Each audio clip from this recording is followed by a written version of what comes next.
This is meet the editors. ఇవాళ meet the ఎడిటర్స్లో discuss చేయబోయే అంశం E20 పెట్రోల్ ఇథనాల్కి సంబంధించిన వ్యవహారం. కాదేది రాజకీయాలకు అనర్హం అన్నట్టుగా ఇథనాల్ బ్లెండింగ్ పెట్రోల్ను సైతం ఇప్పుడు పొలిటిటైజ్ చేస్తూ ఉన్నారు. ఈ పెట్రోల్ వెనక ఇంటర్నేషనల్ లెవెల్ కుట్ర ఉందని కేజ్రీవాల్ రోడ్డెక్కారు. ప్రధాని ఇంటి ముట్టడికి ఎత్తిచ్చారు. మరి ఇంతకీ ఇథనాల్ బ్లెండింగ్ పెట్రోల్ పర్యావరణ పరిరక్షణ కోసమా అమెరికా ట్రేడ్ డీల్ ప్రయోజనానికా? ఎస్, దీని మీదే మనం డిస్కస్ చేద్దాం. బేసిక్గా E20 పెట్రోల్ ఈ మధ్య కాలంలో వింటాం. ఇంతకుముందు ఎప్పుడు కూడా పెద్దగా విన్నది లేదు, మనందరికీ కూడా అలవాటు లేదు. చాలా కాలం నుంచి ప్రయోగాలు జరుగుతూ ఉన్నాయి. పెట్రోల్లో ఇథనాల్ కలపటం ద్వారా మనం విదేశాల నుంచి తెచ్చుకునే పెట్రోలియం ప్రొడక్ట్స్ మీద ఎక్కువగా ఆధారపడకుండా, ఎందుకంటే హర్మూజ్ జలసంధి దగ్గర ఇరాన్ బాంబు వేసినా, అమెరికా బాంబు వేసినా, ఇజ్రాయెల్ బాంబు వేసినా షిప్పులు ఆగిపోతాయి, మనకు రావాల్సిన పెట్రోల్ ఆగిపోతుంది, గ్యాస్ ఆగిపోతుంది. ఇళ్లల్లో నానా తిప్పలు, కష్టాలు, కన్నీళ్లు, పెట్రోల్ బంకుల దగ్గర క్యూ లైన్లు, ఆఖరికి ఇంట్లో చెంబులు గ్లాసులు కూడా తీసుకొచ్చి పెట్రోల్ బంకులో పెట్రోల్ పోయించుకు తీసుకెళ్లే దుస్థితి, ఇలాంటివన్నీ కూడా రెగ్యులర్గా చూస్తుంటాం. ఇలాంటి దుస్థితి రాకుండా ఉండేందుకు కేంద్ర ప్రభుత్వం ఒక కొత్త యాక్షన్ తీసుకోబోతుంది. మేక్ ఇన్ ఇండియాలో భాగంగా ఇథనాల్ను ఇండియాలోనే రైతుల దగ్గర నుంచి సేకరించిన పంట వ్యర్థాలతో కావచ్చు, పంటలతో కావచ్చు తయారు చేసి దాన్ని పెట్రోల్లో మిక్స్ చేసి ఇథనాల్ బ్లెండింగ్ పెట్రోల్ని తయారు చేసి తద్వారా 80% పెట్రోల్, 20% ఇథనాల్ ఉండే విధంగా దాన్ని బైకుల్లో కానీ కారులో పోసి రన్ చేసే విధంగా ఇలాంటి ఇథనాల్ కలిపిన ఆ పెట్రోల్ పొల్యూషన్ కూడా చాలా తక్కువగా ఉంటుంది. పర్యావరణ పరిరక్షణతో పాటు విదేశాల మీద పెట్రోల్ కోసం ఆధారపడాల్సిన అవసరం లేకుండా ఉండేందుకు కేంద్ర ప్రభుత్వం ప్రత్యామ్నాయంగా ఈ E20 పెట్రోల్ తీసుకొచ్చింది. దీన్ని చాలామంది వ్యతిరేకిస్తున్నారు. ఇందులో ఉన్న వాస్తవాలు ఏంటి, కేజ్రీవాల్ చేసిన అలిగేషన్ వెనక నిజాలు ఏంటి అనేది ఇక్కడ ప్రధానంగా డిస్కస్ చేద్దాం. First of all Rajesh. Yes, అంటే ఇప్పుడు దేశంలో మొత్తం ఒక 24 కోట్ల పెట్రోల్ వాహనాలు ఉన్నాయి. అంటే ప్రతిరోజు సగటున 16 కోట్ల లీటర్ల నుంచి 17 కోట్ల లీటర్ల పెట్రోల్ అవసరమవుతుంది. సో ఇంత పెట్రోల్ ఖచ్చితంగా దిగుమతి చేసుకోవడం అనేది కొంత ఇబ్బంది ఉంటుంది ఏ దేశానికైనా. సో అటువంటి సమయంలో ఏం చేస్తున్నారంటే పెట్రోల్లో డీజిల్ మన ఇథనాల్ కలుపుతూ వస్తున్నారు. ఇది ఇప్పుడు స్టార్ట్ అయింది కాదు, 2013-14లోనే స్టార్ట్ అయింది. అప్పుడు 1.5% మాత్రమే ఒక లీటర్ పెట్రోల్కి ఇథనాల్ మిక్స్ అయ్యేది. తర్వాత క్రమంగా పెంచుకుంటూ 2020-21 సంవత్సరం నాటికి 8.1%, 2021-22లో 10%కి తీసుకొచ్చారు. క్రమంగా మళ్ళీ పెంచుకుంటూ 2022-23 నాటికి 12.1% ఇథనాల్ పెట్రోల్లో మిక్స్ చేశారు. అయితే ఇప్పుడు చెప్తున్న దాని ప్రకారం 2023 ఏప్రిల్ కంటే ముందు వెహికల్స్ తయారైతాయి కదా, వాటికి ఎఫెక్ట్ ఉంటుంది.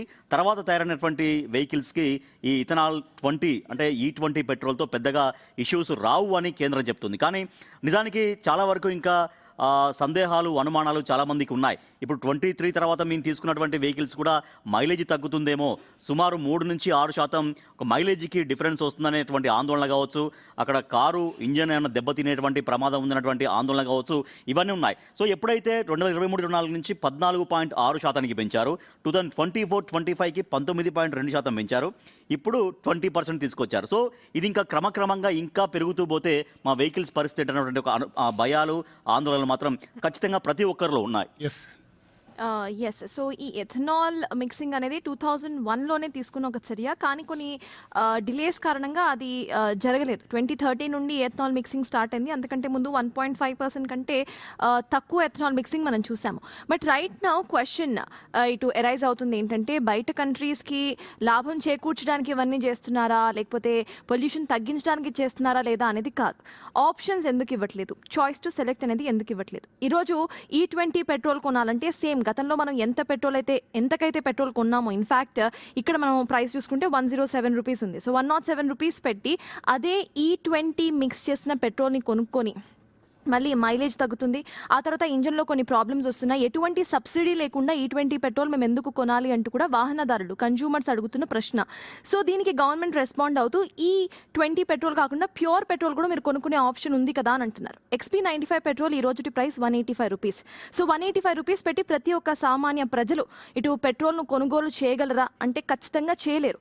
సో కన్జ్యూమర్కి ఒక ఆప్షన్ ఇవ్వాలి, చాయిస్ టు సెలెక్ట్ ఇవ్వాలి, అడాప్ట్ చేసుకోవడానికి టైం ఖచ్చితంగా ఇవ్వాలి అంటూ కూడా కన్జ్యూమర్స్ చాలా క్లియర్ కట్గా అడుగుతున్నారు. దీనికి సంబంధించి గవర్నమెంట్ ఖచ్చితంగా ఆప్షన్స్ ఇచ్చే దిశగా ప్లాన్ చేసుకుంటే బాగుంటుంది. ఎస్, E20 పెట్రోల్ సంబంధించి మన డిఎన్ఏలో కూడా మాట్లాడుతున్నప్పుడు చాలా డౌట్స్ అయితే వచ్చాయి. ఆ డౌట్స్ సంబంధించి క్లారిటీ ఇస్తే బాగుంటుందేమో అని చెప్పి మనం అనుకున్నాం. ఉన్నట్టుండి తీసుకొచ్చారు, వినియోగదారుడికి ఏం అర్థం కాలేదు అసలు E20 అంటే ఏంటి, దాన్ని ఎందుకు తీసుకొస్తున్నారు, దీనివల్ల ఏదైనా ఉపయోగం ఉంటుందా, లేదంటే కనుక నిజంగానే వెహికల్స్ పాడైపోతున్నాయా అని. ఎందుకంటే ఇప్పుడే కొన్నటువంటి వెహికల్స్ ఉంటాయి, చాలా మంది వెహికల్స్ చాలా గారాభంగా చూసుకుంటారు, ఇంట్లో ఒక మెంబర్ కింద చూసుకుంటూ ఉంటారు. E20 పెట్రోల్ వేయడం వల్ల ఇంజిన్లో అంటే మైలేజ్ మాట దేవుడెరుగు, ఇంజినే పాడైపోతే ఇంకా కార్ ఎక్కడి నుంచి వస్తుంది, టూ వీలర్ ఎక్కడి నుంచి వస్తుంది. సో ఇటువంటి డౌట్స్ అన్నీ ఉన్నాయి. వాళ్ళు ఏం చెప్తున్నారు, 2023 ఏదైతే మనకుందో దానికి సంబంధించి అంతకన్నా ముందున్న వెహికల్స్కి ఇది కొంచెం ఇబ్బంది కలుగుతుంది అంటున్నారు. ఓకే, ఇబ్బంది కలుగుతుందని మీరే చెప్తున్నారు, మైలేజ్ తగ్గుతుందని మీరే చెప్తున్నారు. మరి ఇబ్బంది కలుగుతున్నప్పుడు వారికి ఆల్టర్నేట్ ఎక్కడ, వారికంటూ అంటే ఇంకా E20 మనకి ఏ పెట్రోల్ బంక్ వెళ్ళినా క్లియర్గా కనిపిస్తుంది E20 సంబంధించి పెట్రోల్ వేస్తున్నారు. ఇది చాలా మంది వరకు తెలియదేమో, అంటే మనకి ఇంకా నార్మల్ పెట్రోలే వేస్తున్నారేమో, E20 ఇంకా అందుబాటులోకి రాలేదేమో అని చెప్పి అనుకోవచ్చు. కానీ ప్రతి పెట్రోల్ బంక్ దగ్గర మనకి అవైలబుల్గా ఉన్నది ఇప్పుడు ప్రెసెంట్ E20, అంటే 20% ఇథనాల్ 80% పెట్రోల్తో మిక్స్ అయినటువంటి పెట్రోలే మనకి అవైలబుల్గా ఉంది. పోనీ 20% ఇథనాల్ మిక్స్ చేస్తున్నారు కదా, ఇది మన దగ్గరలో ఉండేటువంటి చెరుకుకు సంబంధించి, ఏదైతే వరి పట్టుకు సంబంధించి ఇదంతా దీంతోనే వస్తుంది కదా, మరి రేట్ తగ్గించాలి కదా అనే దానికి కూడా ఆన్సర్ లేదు. మరి మేము పాత వెహికల్స్ వాడుతున్నాము, మరి దీనికి ఇది సెట్ అవ్వట్లేదు కదా, మా వెహికల్ మొత్తం ఖరాబ్ అయిపోతుంది, అలాంటి మాకు ఆల్టర్నేట్ ఏమైనా చూపిస్తున్నారా? ఐదర్ E20 ఉంది, లేదంటే కనుక కొంచెం ఎక్స్పెన్సివ్ అయినా ప్యూర్ 100% సంబంధించినటువంటి పెట్రోల్ లభిస్తుందా అంటే దానికి సంబంధించి క్వశ్చన్ ఎక్కడ కనిపించట్లేదు. ఇంకా కొన్ని క్వశ్చన్స్ ఉన్నాయి, దాని గురించి కూడా మాట్లాడదాం.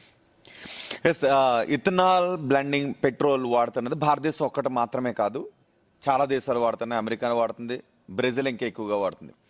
సో ఇథనాల్ మిక్స్ చేసిన పెట్రోల్ని E20 పెట్రోల్ని తీసుకుని రావడంలో మెయిన్ ఉద్దేశం ఏంటి అంటే పర్యావరణ పరిరక్షణ ఒకటి, విదేశీ మారక నిల్వలు. మనం క్రూడ్ ఆయిల్ కొనాలి అంటే డాలర్లో చెల్లించాల్సి వస్తుంది, దాని కారణంగా దేశ ఆర్థిక వ్యవస్థపై చాలా ఎక్కువ భారం పడుతుంది.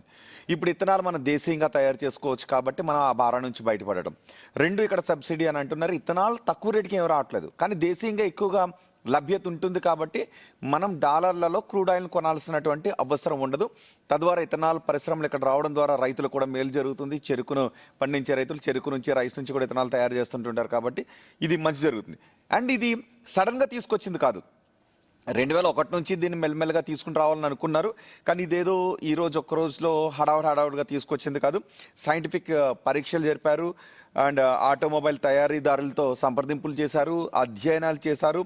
ఇథనాల్ ఉత్పత్తి పెంచడం తర్వాత ఈ అధ్యయనాలు చేయడం ద్వారా మాత్రమే దీన్ని ఇప్పుడు తీసుకొచ్చారు. అయితే మా సమస్యలు లేవంటే ఎస్, చిన్న సమస్యలు ఉన్నాయి. ఆ చిన్న సమస్యలు ఏంటి అంటే కొన్ని పార్ట్స్ మార్చుకోవాల్సిన అవసరం ఉంటుంది, గ్యాస్కెట్స్ మార్చుకోవాల్సిన అవసరం ఉంటుంది. అండ్ 2 to 6% మైలేజ్ తగ్గే పరిస్థితులు ఉంటాయి అని చెప్తున్నారు. సో ఇంజిన్లు పాడైపోయే అంత పరిస్థితి, ఇన్సూరెన్స్ క్లెయిమ్ అవ్వని పరిస్థితి, ఇలాంటివి అయితే దీనిలో లేవు.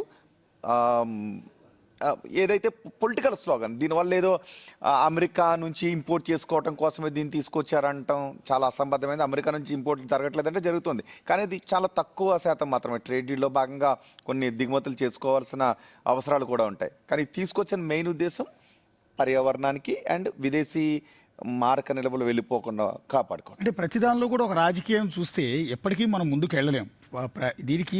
దీనివల్ల జరుగుతున్న మేలేంటి, ఫ్యూచర్లో లాంగ్ టర్మ్లో మనం ఆలోచించాలి, ఎంతమందికి మేలు జరుగుతుంది. ఈరోజు మొన్నటికి మొన్న హర్మూజ్ దగ్గర పెట్రోల్ అయిపోతే మన పెట్రోల్ దగ్గర బంకుల దగ్గర ఎంత వెయిట్ చేయాల్సి వచ్చింది, ఎంత నరకం అనుభవించారు జనాలు. సో గ్యాస్ అయిపోతే గ్యాస్ కోసం ఎంత ఆలాడాం. అలాంటప్పుడు మనమే సొంతంగా మన దేశంలో పెట్రోలియం ప్రొడక్ట్స్ దొరికే అవకాశం చాలా తక్కువ. ఈవెన్ కేజీ బేసిన్ లాంటి చోట కూడా కొంతవరకు బాగానే వచ్చింది, కానీ రిలయన్స్ వాటి తవ్వితే ఆ తర్వాత అది కూడా అయిపోయింది. సో ఓన్లీ కాస్త కూస్తో గోదావరి జిల్లాలో కాస్త న్యాచురల్ గ్యాస్ ఒకటి వస్తుంది, అది ఎంతకాలం వస్తుందో కూడా గ్యారంటీ లేదు. అందువల్ల మనం 88% ఆల్మోస్ట్ ఇతర దేశాల నుంచి పెట్రోలియం ప్రొడక్ట్స్ కొనాల్సిందే. మనకు పెట్రోల్ అయినా డీజిల్ అయినా ఇంకోటైనా పక్క దేశాల మీద డిపెండ్ అవ్వాల్సిందే. అలాంటి డిపెండ్ అవ్వాల్సిన అవసరం లేకుండా ఇథనాల్ ప్రక్రియ తీసుకొచ్చారు. దీనిలో ఎన్ని అలిగేషన్స్ తీసుకొస్తారు. నితిన్ గడ్కరీకి సంబంధించిన కంపెనీ ఉంది, సో దీనివల్ల నితిన్ గడ్కరీ బాగుపడిపోతున్నాయని ఒక అలిగేషన్. రెండో మరీ దారుణం ఏంటంటే ఇథనాల్ కలిపిన పెట్రోల్కి చీమలు పడుతున్నాయని చెప్పి, ఇది పెట్రోల్ ట్యాంకర్ల కంట చీమలు పడుతున్నాయంట. పెట్రోల్కి చీమలు పడతాయి. ఇప్పుడు రోజు మనం పెట్రోల్ కొట్టిస్తాం, మనకి ఆశ చెప్పినట్టు మనం కొట్టించే పెట్రోల్ ఇథనాల్ కలుస్తుంది ఆల్రెడీ, ఈ సంగతి తెలియదు, దానికంటే చీమలు పడతాయంట. సో ఈ విచిత్రం ఏంటంటే ఇది ఇథనాల్ బ్లెండెడ్ పెట్రోల్ ఈ కార్యక్రమం వల్ల అంటే సెంట్రల్ గవర్నమెంట్ ఇంప్లిమెంట్ చేసిన తర్వాత మొదట్లో సర్తా చెప్పింది 10% ఉండేది, ఇప్పుడు 20% చేశారు అంతే. ఆల్రెడీ ఎప్పటి నుంచో ఉంది అదే, ఎప్పటి నుంచో process ఉంది. అంతా. ఈ 20%కి వచ్చేటప్పుడు ఈ రకమైన రాజకీయం ఎందుకు మొదలవుతుందని ఇంకోటి, ఈ బ్లెండెడ్ పెట్రోల్ వల్ల 2014-15 నుంచి ఇప్పటి వరకు 2025 అక్టోబర్ వరకు రైతులకి ఇథనాల్ సరఫరా ద్వారా 1,36,000 కోట్ల రూపాయల ఆదాయం వచ్చిందంట. అంటే ఇథనాల్ ప్రొడక్ట్కి సంబంధించిన చెరుకుని సప్లై చేయడం కావచ్చు, ధాన్యం పండించడం కావచ్చు, వీటన్నిటి ద్వారా ఇథనాల్ తయారు చేస్తారు కాబట్టి మురగబెట్టి దాని నుంచి తీస్తారు కాబట్టి 1,36,000 కోట్లు ఓన్లీ రైతులకు వచ్చిందంట. రెండోది 1,55,000 కోట్ల విదేశీ మారక ద్రవ్యం ఆదా అయిందని గవర్నమెంట్ చెప్పింది. ఇంకన్నిటికన్నా కీ పాయింట్ ఏంటంటే ప్రముఖ ఓఈఎం 2025-26 ఆర్థిక సంవత్సరంలో 2.84 కోట్లు అంటే 2,84 లక్షల వెహికల్కి సర్వీస్ చేస్తే అందులో E20కి అనుకూలంగా 1.5 కోట్ల వాహనాలు ఉన్నాయంట. ఇందులో E20 వల్ల తుప్పు పట్టిందని కానీ, అసాధారణ ఆ సాకెట్లు కానీ ఇవన్నీ కూడా అరిగిపోయాయి అని కానీ, ఇంజిన్ దెబ్బతిందని కానీ, బండి ఆయుష్ బోరుకు వచ్చిందని కానీ ఎక్కడా వాళ్ళు ప్రూవ్ చేయలేకపోయారు. అలాగే ఆ మధ్య టయోటా కార్ ఒకటి వైరల్ అయిపోయింది విపరీతంగా, టయోటా కార్ ఇథనాల్ వల్ల ఆగిపోయింది, ఇంజిన్ చెడిపోయిందని. దాని మీద కూడా వీళ్ళందరూ పరిశీలించి దాన్ని మొత్తం చెక్ చేసి అల్టిమేట్గా చెప్పింది ఏంటంటే అది ఇథనాల్ వల్ల కాదంట, అందులో వాటర్ కలిసిందంట పెట్రోల్. అంటే కానీ ఇథనాల్ వల్ల మాత్రం ఎంతో కొంత మైలేజ్ తగ్గుతుంది అనేది మాత్రం వాస్తవం. అంటే నితిన్ గడ్కరీ డైరెక్ట్ గా అదే చెప్పబోతున్నాను. అంటే పార్లమెంట్ సాక్షిగానే సామాన్యుడు చెప్పాడు కదా. రోహిత్, అంటే సామాన్య ప్రజలు ఒక 2 వీలర్ కొనడానికి వెళ్ళినా లేదంటే ఒక కారు కొనడానికి వెళ్ళినా కూడా 1-4 సార్లు ఆలోచిస్తారు దేని గురించి, మైలేజ్ గురించే. మైలేజ్ గురించి ఒక 2 లీటర్లు ఒక 2 వీలరో లేదంటే ఒక కారో ఎక్కువగా మైలేజ్ ఇస్తుంది అంటే ఆటోమేటిక్గా దానికి షిఫ్ట్ అవుతారు. అంటే ఇప్పుడు పెట్రోల్లో ఇథనాల్ కలపడం అనేది కొత్త ఏం కాదు, వాస్తవానికి కొన్ని సంవత్సరాలుగా వస్తుంది.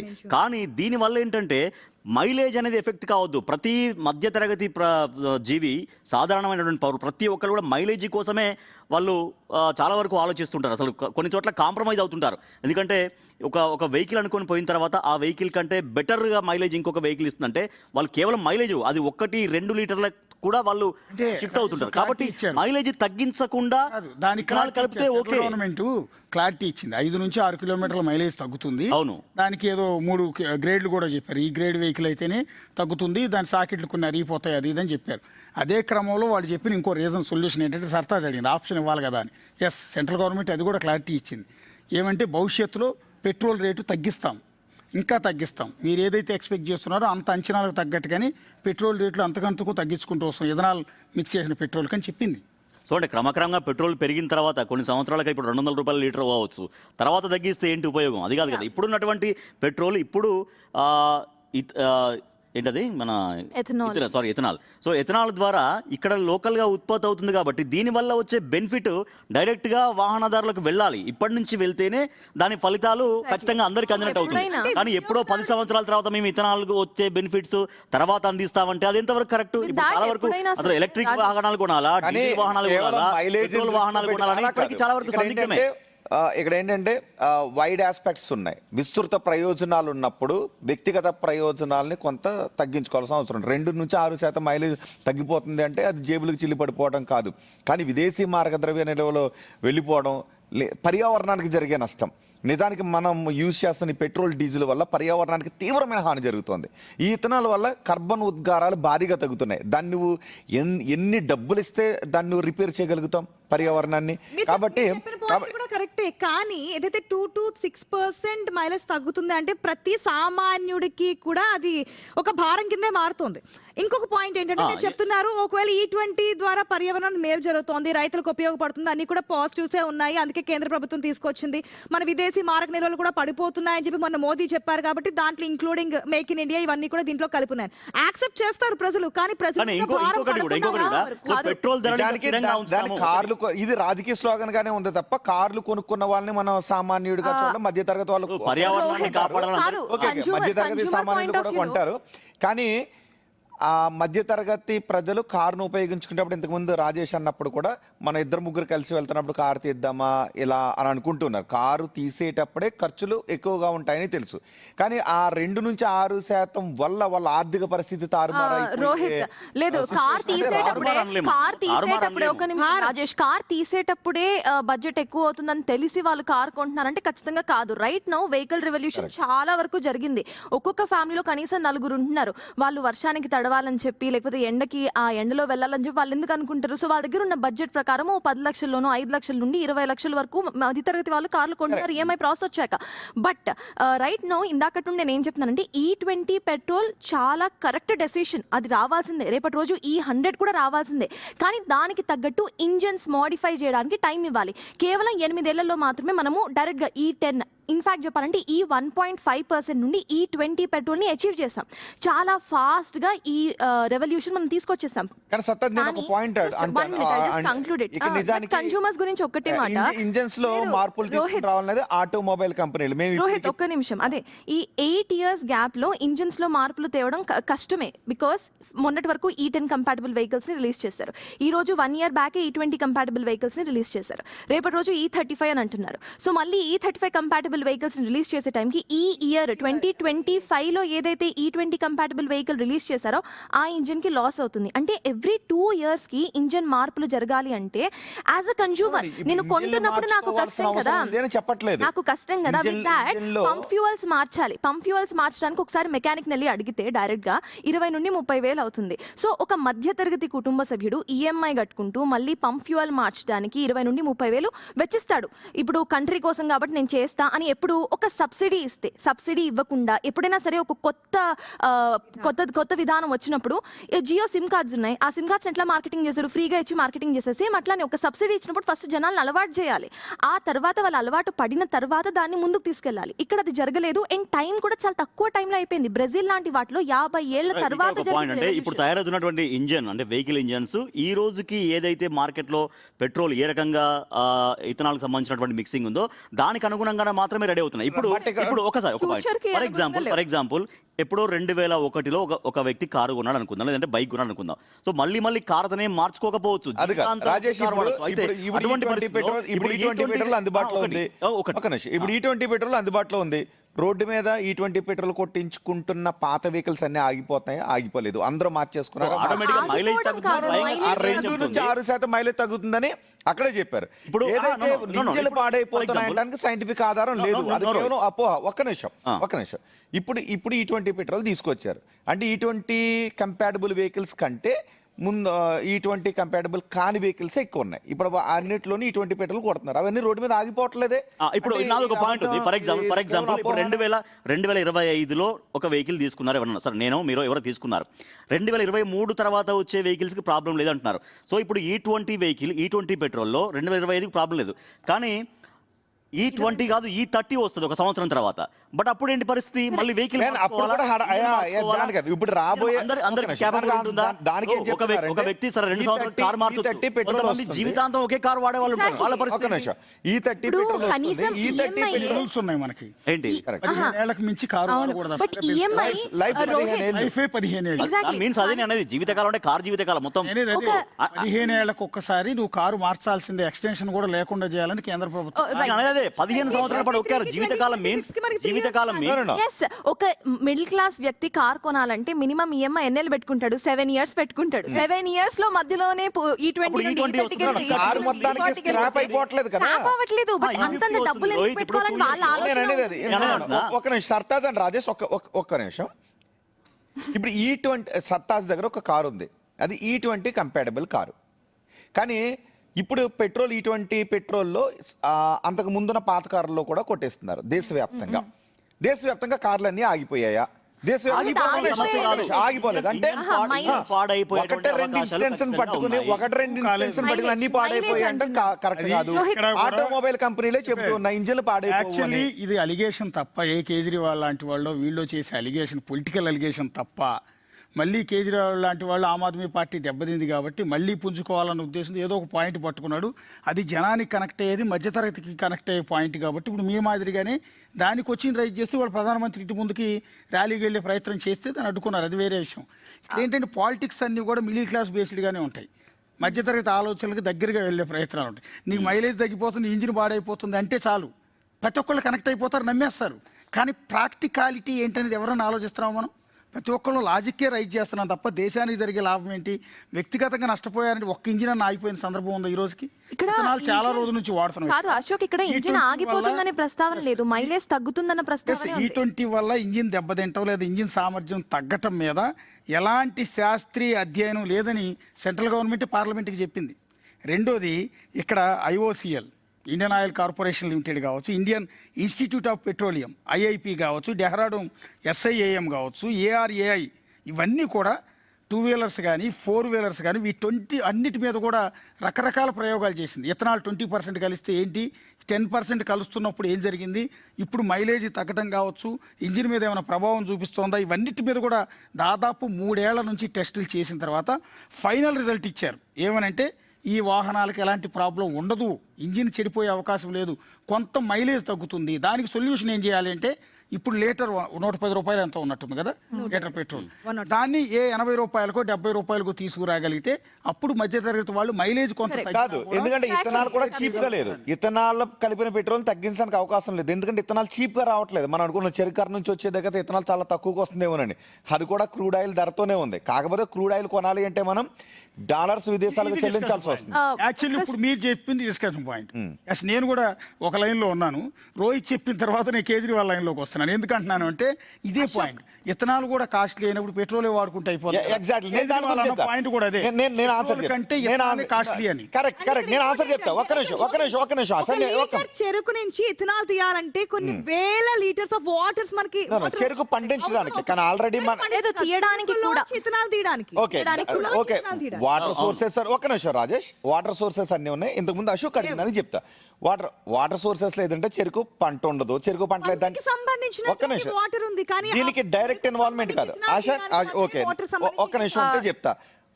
వాటర్ లేదు అంటే పంట ఉండదు, లేదు ఇథనాల్ తీయడానికి వాటర్ కావాలి, వాటర్ లేదు అని అంటే ఇథనాల్ తీయడానికి అవకాశం ఉండదు, అప్పుడు ఇథనాల్ స్కేర్సిటీ వస్తుంది. కానీ ఇథనాల్ సర్ప్లస్ ఉంది, ఇప్పుడు ఆ ఇష్యూనే ప్రాబ్లం లేదు. ఒకటి.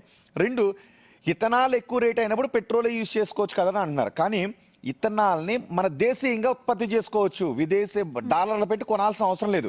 కానీ క్రూడ్ ఆయిల్ కొనాలి అంటే మనం డాలర్లలో చెల్లించాలి, అది మేజర్ పాయింట్. రెండు, ఒక్క నిమిషం సర్తాజ్. రెండు, ఈ పెట్రోల్ డీజిల్ ఉపయోగించడం వల్ల మనం పర్యావరణానికి విపరీతమైన నష్టాన్ని చేకూరుస్తూ ఉన్నాం. సో దాని ముందు ఇది విషయం కాదు. రెండు, మెయిన్ ఇంతకు ముందు చెప్పింది, పెట్రోల్ క్రూడ్ ఆయిల్ కొనాలి అంటే మనం డాలర్లో పెట్టాలి.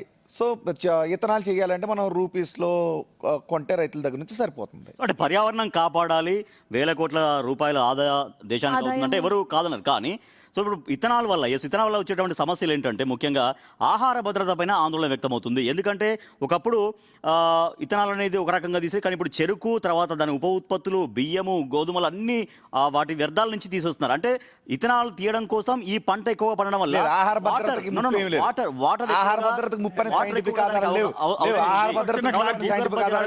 భూగర్భ జలాలు కూడా తగ్గేటువంటి ప్రమాదం ఆందోళన వ్యక్తమవుతుంది. అది మరి భయం తప్ప ఇంకోట్లేదు. ఒకటి, ఫస్ట్ ఆఫ్ ఆల్ మీరు రైజ్ చేసిన పాయింట్కి చిన్న ఆన్సర్ ఇస్తాను.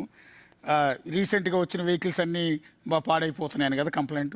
మళ్ళీ నెక్స్ట్ మోడల్ మార్చేది. ఇప్పుడు 2005 ఏప్రిల్ 1 నుండి ప్రవేశపెట్టి 2016కు ముందు తయారైన BS3 వాహనాలకు మాత్రమే ఏదైతే ఈ మైలేజ్ బాగా తగ్గటం కావచ్చు, రబ్బర్ భాగాలు, గాస్కెట్లు మార్చాల్సి రావచ్చు. ఈ సాధారణ సర్వీసింగ్ సమయంలో సులభంగా 10 ఏళ్ల క్రితం వెహికల్స్ ఇప్పుడు ఈ 2016 తర్వాత తయారైన వెహికల్స్కి ఈ ప్రాబ్లం లేదు. First of all. రెండోది ఏంటంటే ఆహార కొరత వస్తుంది. ఆహార భద్రత బేసిక్గా మొన్న తెలంగాణ సంగతి చూద్దాం. తెలంగాణలో వరి ఈసారి వాటర్ సోర్సెస్ పెరగటం వల్ల ఎకరానికి అంతకుముందు 25 బస్తాలు పండేది కాస్త ఇప్పుడు 40 బస్తాలు కూడా పండుతుంది. మీకు కూడా పొలం ఉంది, నాకు తెలిసి మీ ఊళ్ళో కూడా మీకు పొలం ఉంది.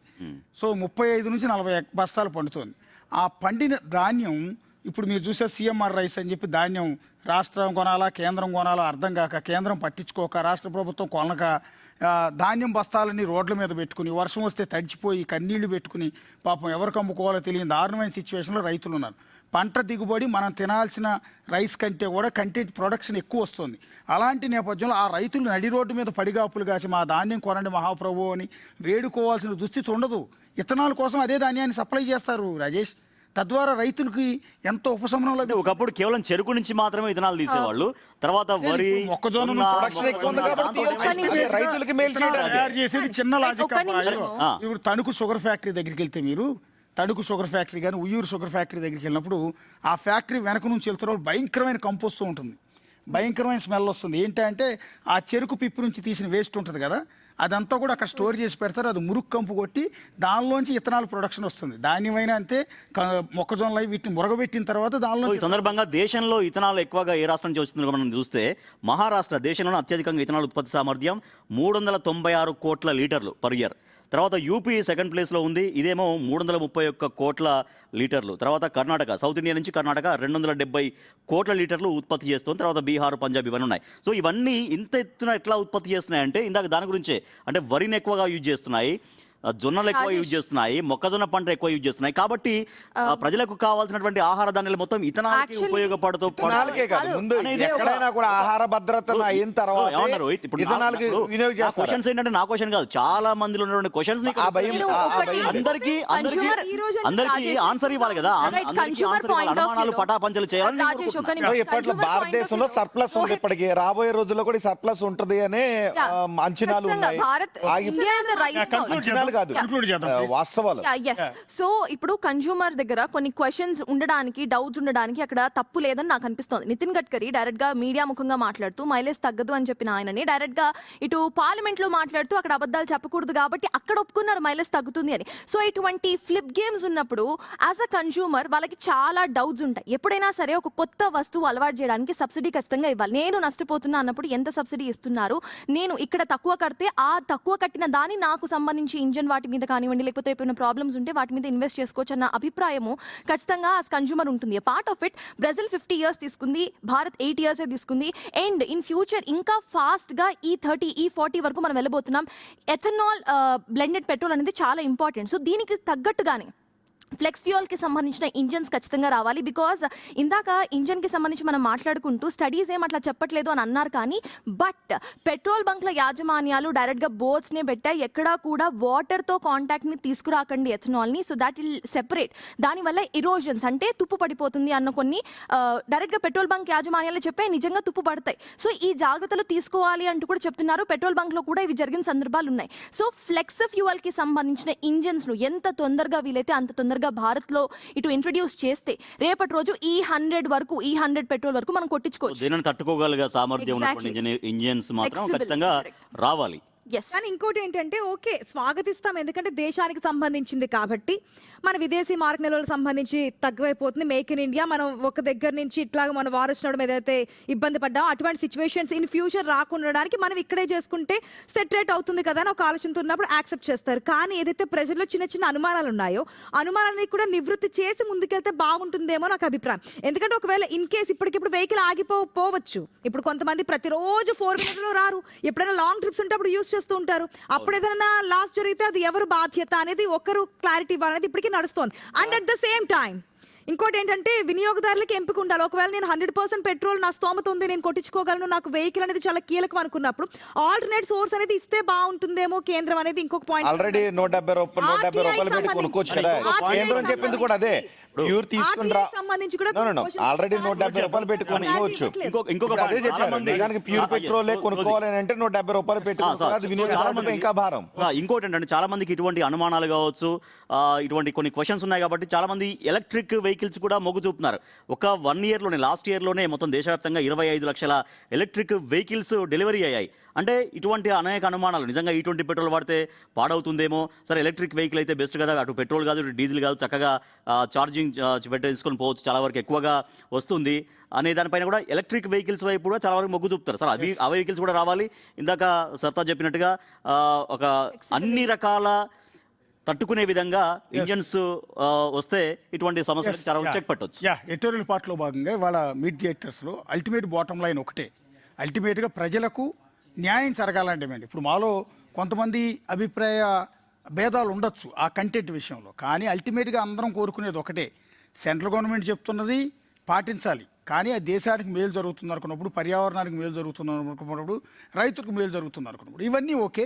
రెండో స్పెక్ట్రంలో ఇంకో కోణంలోంచి మా ఎడిటర్స్ చెప్పే పాయింట్ ఏంటంటే అల్టిమేట్గా ఇదంతా చేరాల్సింది ప్రజలకి, పర్టికులర్గా మధ్యతరగతి ప్రజలకి. బాగా డబ్బులు ఉన్న వాళ్ళైతే ఒక వెహికల్ రేంజ్ రోవర్ కారో లేకపోతే ఇంకో కారో రోల్స్ రాయిస్ కారు లీటర్కి 5-6 కిలోమీటర్లు వచ్చిన వాళ్ళు పట్టించుకోరు. మైలేజ్తో సంబంధం ఎంతైనా ఉండదు వాళ్ళకి. మైలేజ్తో వాళ్ళకి సంబంధం లేదు కూడా వాళ్ళు పట్టించుకోరు. మధ్యతరగతి ప్రజలే ఆలోచిస్తారు. అలాంటి మధ్యతరగతి ప్రజలకు ఇబ్బంది లేకుండా ఉండేలా ఈ ఇథనాల్ భారాన్ని మోపకుండా వాళ్ళకి ఆల్టర్నేటివ్ సొల్యూషన్ చూపించండి. వాళ్ళ వెహికల్స్ పాడైపోతే దానికి ఏంటో సమాధానం చెప్పండి, ప్రజల్లో అవగాహన కల్పించండి, ప్రజలకు న్యాయం చేయండి అనేది ఎడిటోరియల్ పార్ట్లో అల్టిమేట్గా మేమందరం డిసైడ్ చేసేది. కేంద్ర తీసుకున్న నిర్ణయాన్ని ఎక్కడ వ్యతిరేకించట్లేదు, ప్రజలకి మధ్యతరగతి ప్రజలకి అల్టిమేట్గా మేలు చేయాలనేది ఎడిటోరియల్ పార్ట్లో భాగంగా మేమందరం కూడా తీసుకున్న ఒక బాటమ్ లైన్. ఈ సందర్భంగానే ఒక ప్రశ్న, E20 పెట్రోల్ ఎవరికి లాభం, ఎవరికి చేటు? E20 పెట్రోల్ ఎవరికి లాభం, ఎవరికి